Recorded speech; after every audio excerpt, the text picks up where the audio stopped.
विद्यार्थी मित्रों, तो आगळ આપણે એક પ્રસ્તાવના સમજી ગયા કે સ્થિત વિદ્યુત ક્ષેત્ર, વિદ્યુત સ્થિતિમાન વગેરેની, રાઈટ। હવે એ જ ટોપિકને હવે આગળ વધારી અને પહેલો પ્રશ્ન છે આ ચેપ્ટરનો કે ભાઈ સ્થિત વિદ્યુત ક્ષેત્રમાં તમને આ શબ્દાંતર તમારા દિમાગમાં આવી જવું જોઈએ કે સ્થિત વિદ્યુત ક્ષેત્ર એટલે શું। તો એક વિદ્યુત ભાર છે, એ વિદ્યુત ભારને કારણે જે વિદ્યુત ક્ષેત્ર ઉદ્ભવ્યું છે એ થયું સ્થિત વિદ્યુત ક્ષેત્ર। આ સ્થિત વિદ્યુત ક્ષેત્રમાં કાર્ય અને સ્થિતિ ઉર્જા સમજાવો। એટલે પહેલા તમારે સ્થિત વિદ્યુત ક્ષેત્ર દોરવું પડશે। એટલે એક હું અહીં આકૃતિ દોરું છું, એ આકૃતિના ઓ બિંદુએ એવું સમજી લો કે કોઈ પ્લસ ક્યુ વિદ્યુત ભાર, ઓકે, આકૃતિમાં ઓ બિંદુ પાસે કોણ છે તો ક્યુ વિદ્યુત ભાર મૂકેલો છે। હવે આ ક્યુ વિદ્યુત ભાર અહીં પ્લસ ક્યુ વિદ્યુત ભાર મૂકી દીધો આપણે, ઓકે। તો આ ક્યુ વિદ્યુત ભારને કારણે આ થિયરી તમારે જાતે લખવાની છે ફરીથી। ક્યુ વિદ્યુત ભારને કારણે વિદ્યુત ક્ષેત્ર હશે બધે જ, ઓકે। આ બધે વિદ્યુત ક્ષેત્ર આનું પ્રસરેલું હશે।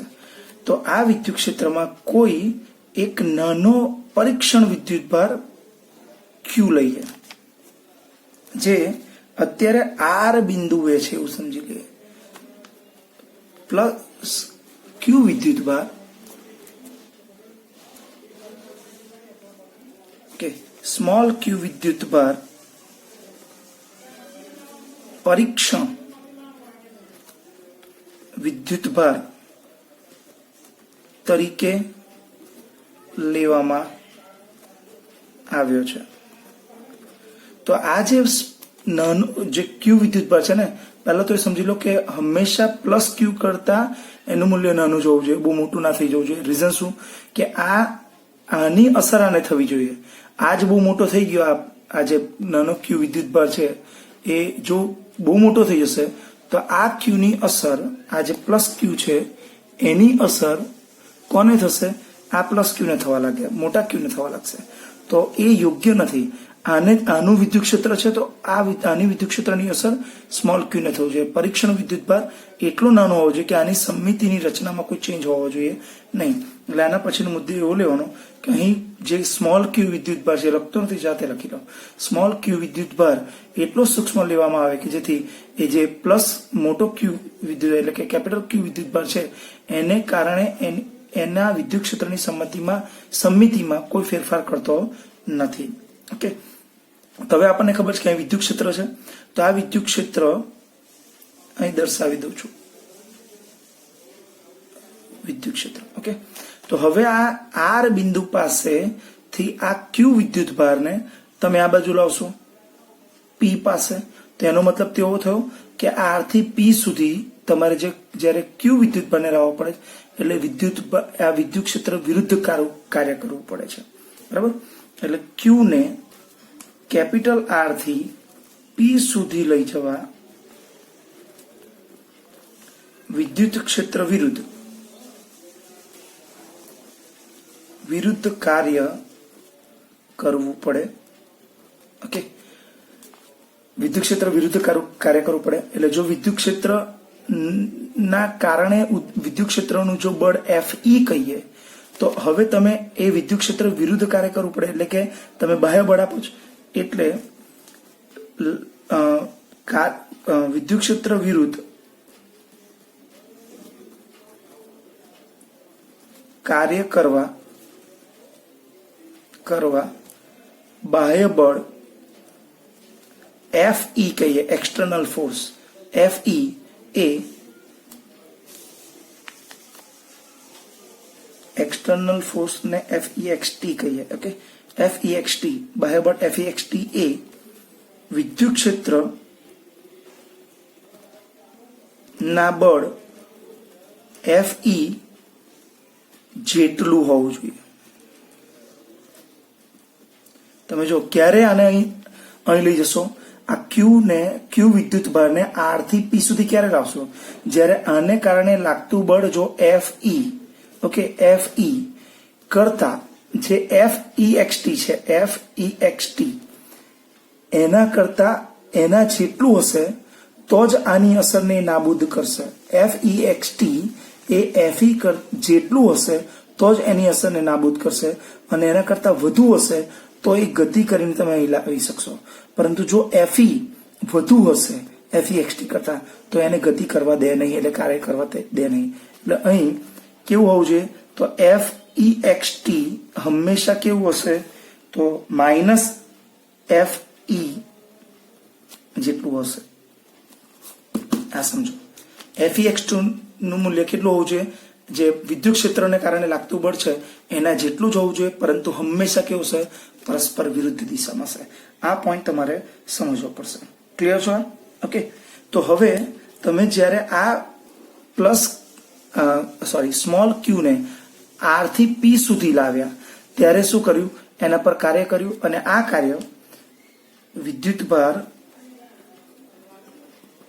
સ્મોલ ક્યુ ને R થી P સુધી લઈ જતા શું થશે? ક્યુ પર કાર્ય થશે, અને તે સ્થિતિ ઉર્જા સ્વરૂપે સંગ્રહશે. ક્યાં સંગ્રહશે?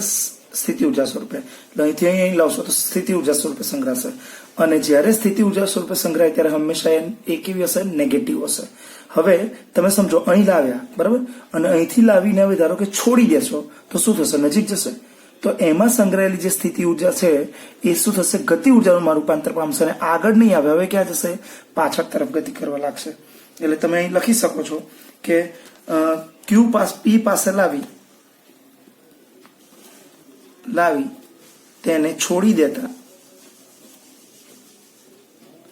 તે વિરુદ્ધ દિશામાં શું કરશે? વિરુદ્ધ દિશામાં ગતિ કરશે. ઓકે. આમ સંગ્રહાયેલી સ્થિતિ ઉર્જાનું શેમાં રૂપાંતર પામશે? ગતિ ઉર્જામાં. એટલે આપણે એવું કહી શકીએ કે R થી P સુધી તમે જે બાહ્ય બળ આપીને ગતિ કરાવી એ શેમાં રૂપાંતર પામ્યું? કાર્યમાં. તો કાર્યને અહીં લખી શકો છો. આમ વિદ્યુતભાર પ્લસ ક્યુ ને R થી P સુધી લઈ જવા માટે બાહ્ય બળ વડે થયેલું કાર્ય, એટલે R થી P સુધી લઈ જવા માટે બાહ્ય બળ કયું? F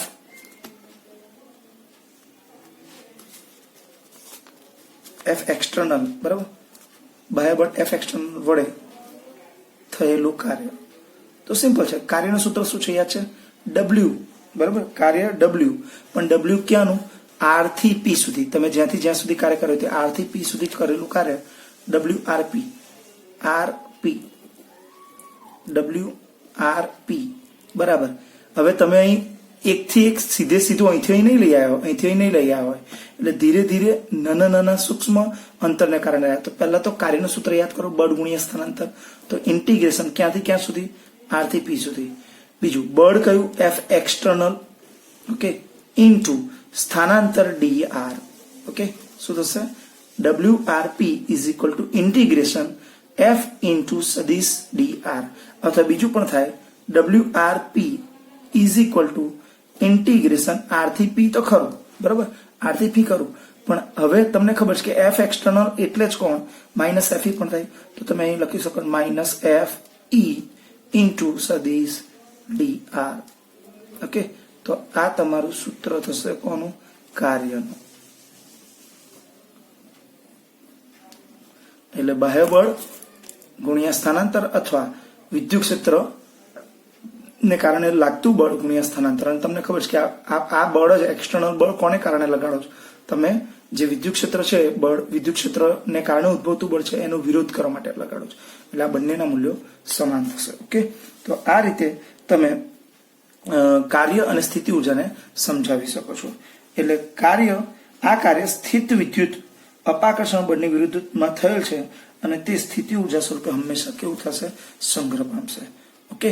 તો યાદ રાખો, જ્યારે પણ આ વિદ્યુત ભારને એક સ્થાનેથી બીજા સ્થાને લઈ જશો તો એના પર લગાડેલું બળ, બાહ્ય બળ, એ હંમેશા કાર્ય સ્વરૂપમાં રૂપાંતર પામે, અને એ કાર્ય એ સ્થિતિ ઉર્જાના સ્વરૂપમાં રૂપાંતર પામતી હોય છે. ઓકે.